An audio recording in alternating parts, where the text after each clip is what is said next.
పోలవరం ప్రాజెక్టును ముంపు భయం వెంటాడుతోంది. ముంపు రానే రాదని కేంద్ర జలసంఘం, ఏపీ జలవనరుల శాఖతో పాటు అనేక అధ్యయన సంస్థలు వెల్లడించినా పొరుగు రాష్ట్రాలు మాత్రం ముంపు ఉందంటూ రీసర్వే కోసం పట్టుబడుతున్నాయి. తెలంగాణతో పాటు ఒడిశా, ఛత్తీస్గఢ్లు పోలవరంతో తమ రాష్ట్రంలోని లోతట్టు ప్రాంతాలకు ముంపు ఉందని రీసర్వే చేసి నిగ్గు తేల్చాలని సుప్రీంకోర్టును కూడా ఆశ్రయించారు.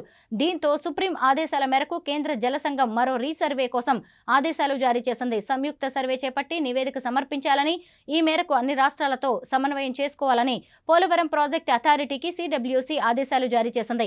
ఇప్పుడు గోదావరికి వరదలు వచ్చిన సమయంలో అందులోనూ ధవళేశ్వరం, భద్రాచలం వద్ద ప్రమాద హెచ్చరికలు జారీ అవుతుండటంతో సిడబ్ల్యూసి మరోసారి ఆదేశాలు జారీ చేయడం చర్చనీయాంశంగా మారింది.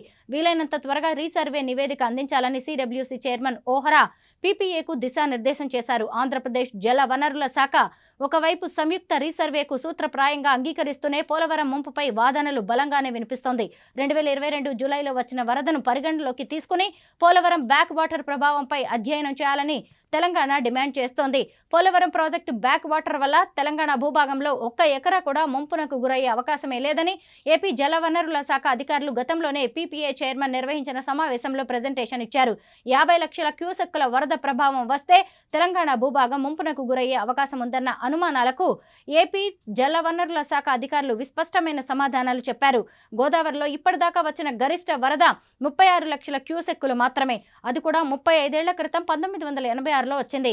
అప్పటి నుంచి ఇప్పటిదాకా 36 లక్షల క్యూసెక్కులు దాటలేదు. భవిష్యత్తులో 50 లక్షల క్యూసెక్కులు వచ్చినా వరద నీటి మొత్తాన్ని కిందికి విడుదల చేసే సామర్థ్యం పోలవరానికి ఉంది. ఈ మేరకు సిడబ్ల్యూసి మార్గదర్శకాలను పాటిస్తూ ప్రాజెక్టు నిర్మిస్తున్నామని అధికారులు స్పష్టం చేశారు. ఒరిస్సా, ఛత్తీస్గఢ్లకు పోలవరం వల్ల వరద ముంపు వచ్చే సమస్య ఉండదన్నారు. ప్రాజెక్టు పరివాహక సరిహద్దుల్లో పటిష్టమైన గోడలు నిర్మిస్తున్నట్టు అధికారులు వెల్లడించారు.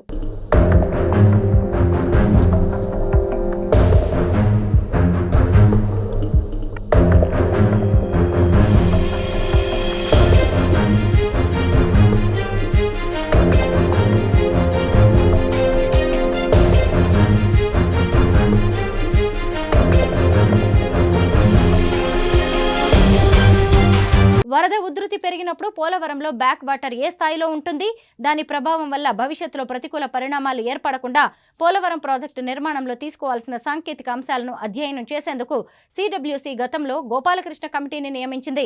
ఈ కమిటీతో పాటు bureau of Indian standards, IIT Hyderabad, AP ప్రభుత్వం కూడా దీనిపై అధ్యయనం చేసి నివేదికలు అందించాయి. పోలవరానికి 36 లక్షల క్యూసెక్ల వరద నీరు వచ్చినప్పుడు డ్యాం నిర్మాణం పూర్తి కాని సమయంలో భద్రాచలం వద్ద 57 అడుగులు, పోలవరం డ్యాం పూర్తయినప్పుడు 57.02 అడుగులకు నీరు చేరుతుందని హైదరాబాద్ ఐఐటి అధ్యయనంలో వెల్లడైంది.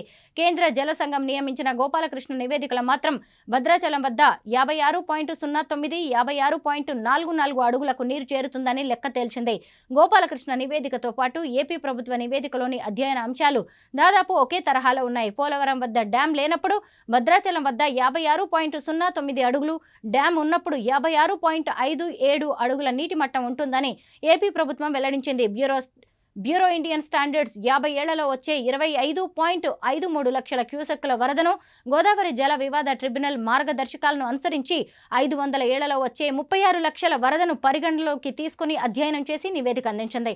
హైదరాబాద్ ఐఐటి మాత్రం 1000 ఏళ్లలో 10,000 ఏళ్లలో వచ్చే వరదను ఫ్లడ్ ఫ్రీక్వెన్సీ అప్రోచ్ ద్వారా అధ్యయనం చేసి పోలవరం ఎగువన దిగువన వచ్చే వరద లెక్కలను వెల్లడించింది. ఈ 2 సంస్థల అధ్యయనాలు పరిగణలోకి తీసుకుని 25.53 లక్షల క్యూసెక్కులు, 36 లక్షల క్యూసెక్కుల వరద ప్రభావంపై గోపాలకృష్ణ కమిటీ సమగ్ర అధ్యయనం చేసింది.